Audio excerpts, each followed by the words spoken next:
Nu är vi i Husby på Husby hembygdsgård och bredvid mig så har jag Pernilla som ska berätta lite mer om Husbydräkten. Och bredvid Pernilla så sitter Daga som också har en variant på sig som vi ska få veta lite mer om.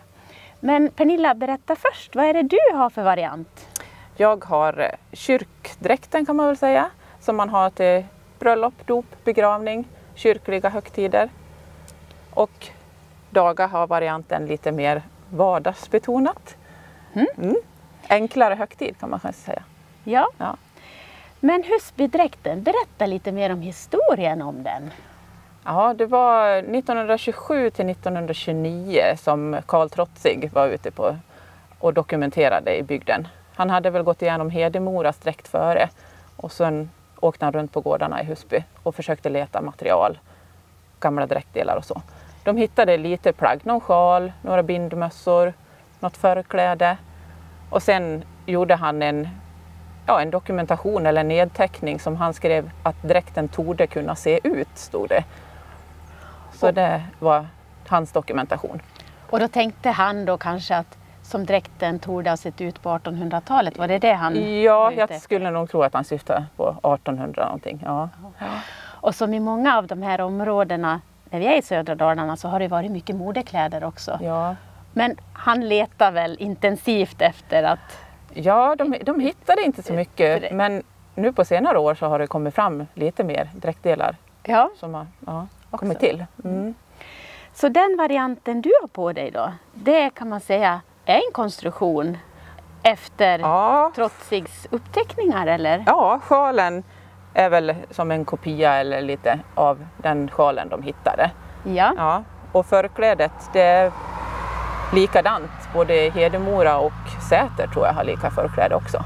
Så södra Dalarnas lite högtidsvariant. Och en blå kjol. Och en blå kjol, jajamän. Ja. Och sen har du en kjolväska också. Ja, jag har röd där. Ja, och Daga har en grön. Grön. Och sen har vi blå i olika varianter. Det kommer vi att se sen, för du kommer att visa lite också olika dräktvarianter då. Du har ett väldigt speciellt smycke. Ja, det var på slutet på 60-talet som de utlyste inte en tävling ska man säga, men det framkom att man ville ha ett smycke till dräkten. Och då fick man lämna in skisser och det kom inte in så jättemånga förslag, men det var i alla fall det här som vann de flestas hjärtan. Så det är en Madonna som står på en silverskära, en månskära. Och sen är det slaggsten som är väldigt karaktäristiskt för bygden här då, slaggstens. För vi har haft mycket järnbruk. Och det är ert sockenvapen också? Ja, det är sockenvapnet. Så den här är en högtidsvariant med blå kjol och vitt förkläde och en vitt halskläde då. Och är det alltid röd bindmössa till högtidsvarianten, eller kan du välja? Nej, man kan välja. Man väljer färg själv vilken man tycker är fin. Så då har man väska och hetta i samma färg. Så Daga som har grön till den här som är en lite enklare variant som du säger då. Hon skulle också kunna ha haft röd bindmössa. Ja, det kan man väljer själv. Ja. Men skillnaden på din och Dagas, det är, vad är det som skiljer dem åt? Det är förklädena och sjalarna. Det är förklädena. Ja, vi har samma kjol och samma livstycke hela tiden. Ja, och hon har ett som går lite i, kan man säga, en liten grön ton. Ja, grön-rosa. Grön-rosa ton. Ja. Men hon har ju ett väldigt fint sidenhalskläde. Ja. Det är också som en sån här fästmansgåva kan man säga. Ja. Så att det är olika halskläden, olika färger på sidenhalskläderna. Om man har fått det av sin käraste kanske. Ja. Och bägge de här varianterna tecknade då Karl Trotzig upp då. Ja. Så han gjorde liksom 2 exempel. Så här skulle man kunna se ut på högtid och lite mer allmän. Precis, han tecknade ned 2 varianter där. Ja. Men sen har det ju kommit till lite andra. Det finns en liten barnvariant också. Vi har några barn här bredvid. Det är väl egentligen inte typiskt för hur det såg ut på 1800-talet, utan det är väl en minivariant av en vuxendräkt. Ja. Just. Förutom kanske mössorna då. Som är en kilmössa och en hetta då till flickan då. Husbydräkten då, hur används den idag då? Ja, mycket på midsommar naturligtvis. Jag ser många som har den på student. Är det många som vill ha den nu? Och, men jag tycker att den används flitigt faktiskt. Ja. Får ni mycket förfrågningar till? Ja, mycket mer. Det har blivit större intresse och helst bland yngre. Ja. Det tycker jag är jätteroligt att de vill ha dräkten. Är det både kvinnor och män då som frågar eller? Ja, det är det. Mycket unga killar som vill ha dräkten. Och det finns inte så många som har haft dräkt. Jag tycker det verkar som att det är kvinnorna som har sytt dräkter mest. Ja. För det var ju en riktig boom på 70-talet. Då var det jättemånga som sydde. Så det finns nog mycket kvinnodräkter i omlopp men inte så många herrdräkter tror jag. Idag då, hur ser tillverkningen ut? Idag är det mest att man får hitta kläder, om man säger second hand eller använda kläder som man köper eller sys det nytt också? Ja, visst sys det nytt. Men det är ju svårt med någon som kan sy. Det är det. Men vi har ju fått mönster upptryckta. Så att det finns ju om man vill sy själv. Ja, jag sitter ju faktiskt och håller i en pärm som handlar om just Husby. För att i södra Dalarna så har ni ju gjort fina dokumentationer om de olika dräkterna som södra Dalarnas hemslöjdsföreningar har samlar då. Och där kan man få tag på såna här. Ja, också de säljer det på hemslöjdsföreningen inne i Hedemora.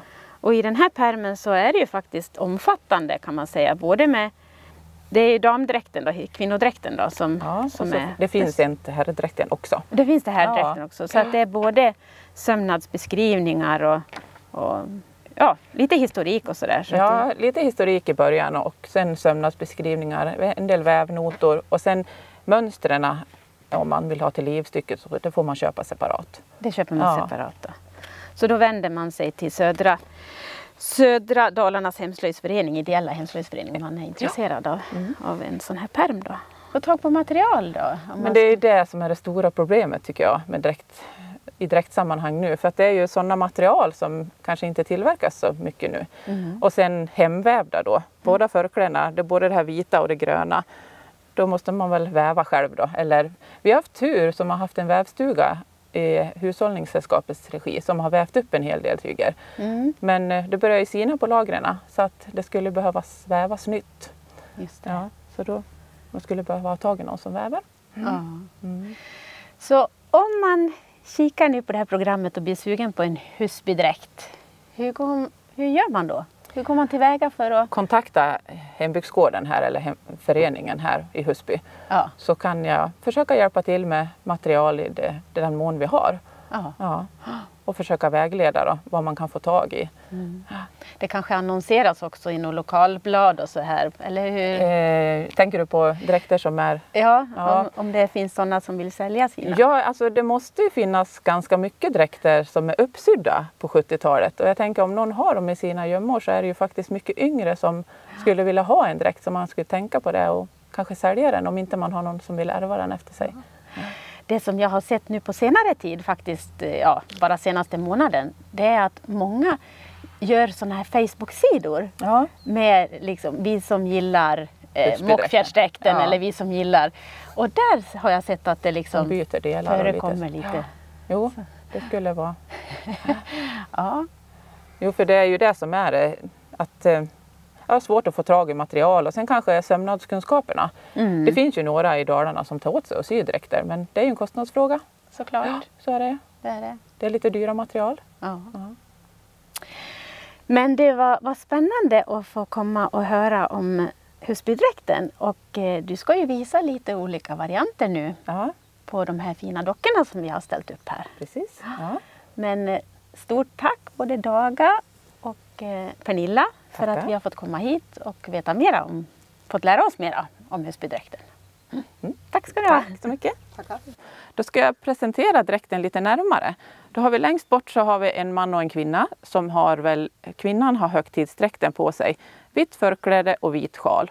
Och då den sjalen finns i 2 varianter. Då har du dels den där som är i bomullsbatist eller finns även linne sjaltunt. Och så den som jag har på mig som är i träddtyll. Men det är samma broderi ungefär på dem. Och mannen han har gula byxor och blå väst och karaktäristiskt band i halsen, rosettband, som är i Husbys färger. Sen har vi Daga här, hon är klädd i den enklare högtiden med grönt förkläde och sidensjal. Och här kommer vi till en man som är klädd i långrock. Och han har också den där rosetten i halsen, blå väst och gula byxor. Sen finns det även en jacka, en kort jacka till mannen. Den har jag inte med nu. Och sen har vi kvinnan då som har den där enklare högtid på sig. Och hon har en tröja som man säger. Och den finns i 2 varianter också. Den lite äldre med röda klädda knappar. Och sen har det tillkommit en med stjärnor på knapparna där. Olika varianter på den jackan. Eller tröjan. Och här har vi det senaste tillskottet som originalet finns hos en privatperson. Och de har vävt upp förklädet efter det fast i bomullstyg. Och det är olika bomullssjalar, varianter. Lite oense i styrelsen på 80-talet huruvida det förklädet skulle användas eller inte. Men det finns uppvävt och den som vill får använda det.